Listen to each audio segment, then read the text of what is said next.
principais erros, vou falar alguns aqui para você já olhar o teu currículo e evitar esses erros aí, porque vamos fazer uma carta de apresentação bacana. Vou dar primeiro aí 4 dicas sucintas, são rápidas, você não pode esquecer. A primeira delas, a aparência. Use letras tradicionais. Se você é de uma área de criação e tudo mais, dá para dar uma abusada na criatividade na hora de fazer o currículo. Agora, se a criatividade para a sua função não é importante, pegue lá as letras mais sóbrias, né? Não fica colocando um monte de letras com formatos diferentes, aquelas letras com manuscrito que a gente tem até dificuldade de ler, né? Hoje em dia é uma mais bonita que a outra, só que esse não é o objetivo. O principal objetivo do currículo é dar clareza de todas as habilidades, competências, conhecimento técnico daquele profissional. Isso é o mais importante no currículo, não só a aparência também é. Mas não tente, como diz lá na minha terra, enfeitar muito o pavão, porque a probabilidade de você exagerar é grande. Então, prefira lá essas letras mais tradicionais. Justifique o texto para ele ficar organizado visualmente. Separe as sessões por blocos. Dê lá 1 ou 2 espaços separando por blocos para ficar um visual bem bacana. E aí, um erro que eu vejo muito nos currículos. Lembrando, tudo do meu ponto de vista como recrutadora e como gestora. Tem pessoas que colocam assim 2 colunas, né? Um monte de texto aqui, um tanto de texto aqui. Ah, é bonito, só que na hora que o recrutador vai olhar, e aí eu olho para que lado agora? Então, assim, não cometa esse erro. Você tem que facilitar a vida de quem vai ler o teu currículo.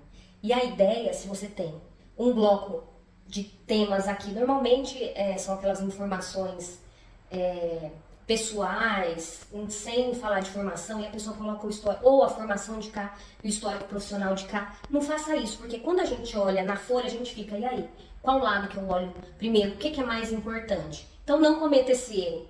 Justifique o texto, coloque ele corrido de cima para baixo, teu nome bem grande. Aí é bom mudar o tamanho da fonte, colocar em negrito, teu nome, teu telefone, e-mail, coloque isso logo no início, porque o tanto de currículo que a pessoa tem, às vezes ela vai ligar, tá? Ela não precisa ficar procurando teu e-mail, teu telefone no currículo. Isso já está bem destacado lá no início. Então cuide da aparência do teu currículo. Não exagere. O exagero nesse item vai atrapalhar a vida do recrutador e de quem está lendo. Muitas vezes a pessoa descarta. Pensa assim, a pessoa tem um monte de currículo ali para ler, e aí tá com dificuldade de encontrar as informações no seu, a tendência é que a gente vire a página e vá para o próximo, simples assim. Segunda dica, a estrutura. Separe a estrutura por temas. Não coloque informações todas misturadas, não. Coloque por temas, blocos. Passe de um para o outro. Uma forma assim que eu acho que é bacana, pense assim, o recrutador, o que ele quer ver primeiro? Essa pessoa preenche os pré-requisitos? Se preenche, eu vou olhar as outras coisas, vou olhar os outros detalhes, a experiência e tudo mais. Primeira coisa, pré-requisitos. Normalmente a formação se fala outra língua, se tem pós-graduação, se não tem, qual a faculdade que fez. Depois, as experiências profissionais. Isso é o mais importante.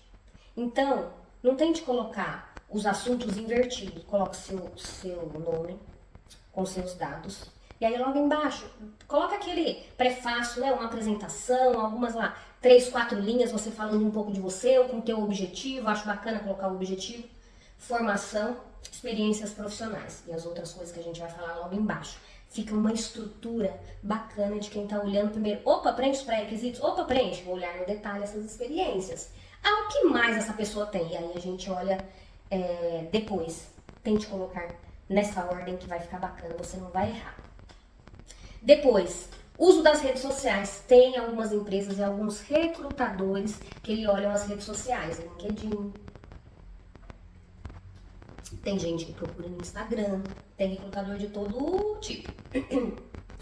O LinkedIn, utilize ele para ser uma alavanca. Porque muitas empresas, muitos recrutadores, eles pesquisam no LinkedIn. Então utilize, deixa suas informações, lembre-se, o currículo e o LinkedIn tem que ter a mesma coisa, as informações não podem divergir, né? Não pode ser uma coisa num lugar, no LinkedIn outra coisa. Então use as redes sociais. Se por acaso você não quer, não quero que as empresas olhem minhas redes sociais, vá lá, já deixe todas travadas, que aí você não corre o risco de ninguém entrar para olhar.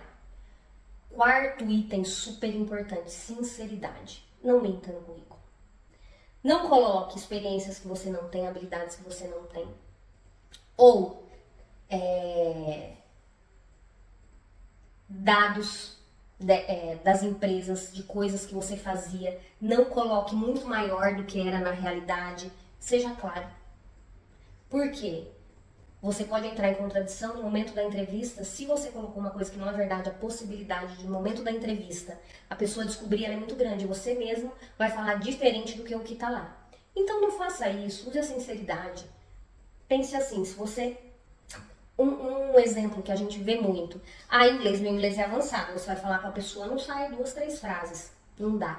Excel avançado, vamos fazer um teste? A pessoa não sabe nem fazer um PROC-V. Não dá. Então, assim, coloque lá a realidade. Coloque realmente as experiências que você tem, conhecimento que você tem, que aí não tem erro. O recrutador olhou, é aquilo, ele te chamou, é aquilo ali que ele tá esperando.